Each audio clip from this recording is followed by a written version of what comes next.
প্রত্যেকটা মৃত্যুই ভীষণ দুঃখজনক, ভীষণ দুঃখজনক তার পরিবারের কাছে, তার বন্ধুবান্ধব, আত্মীয় স্বজন, সবার কাছে, সমাজের কাছে। এই কাজের চাপ নিয়ে খুব কথা হচ্ছে এখন, অসম্ভব। আমরা আমরা দেখছি একটার পর একটা প্রতিবেদন, একটার পর একটা মানুষের আত্মহত্যা, কাজের চাপ নিয়ে। কাজের চাপ দেখবেন?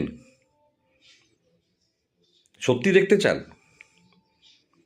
প্রাইভেট সেক্টরে আসুন, দেখুন প্রাইভেট সেক্টরের মানুষগুলো 24x7, 365 দিন কি চাপের মধ্যে কাজ করে। তবে আপনারা দেখলে বুঝতে পারবেন না। মোটামুটি আমি জানি না 6 মাস করতে পারবেন কি না, 1 মাস, একটা মাস করে দেখুন কাজের চাপ কাকে বলে। 2-3টে ছোট উদাহরণ দিচ্ছি। আমার এক পিসি মারা গেছেন। পিসি মারা যাবার পর পিসিকে তার বাড়ি থেকে নিয়ে শ্মশান ঘাটে আসা, দাহ করা, চুল্লিতে ঢোকানো হতে হতে বিকেল 4টে। আমায় কিন্তু সেই 4টের সময় কালীঘাট থেকে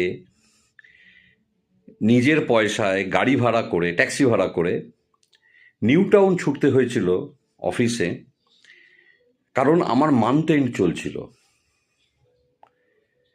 সেই কাজ সেরে আমি বাড়ি ফিরেছিলাম রাত্রি 2-2:30-টের সময়।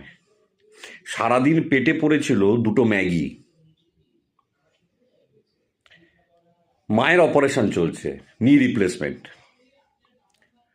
দুর্ভাগ্যবশত মান্থ এন্ড, ওপরে অপারেশন চলছে, হাসপাতালের তলায় গাড়ির ভিতরে বসে আমি কাজ করে যাচ্ছি।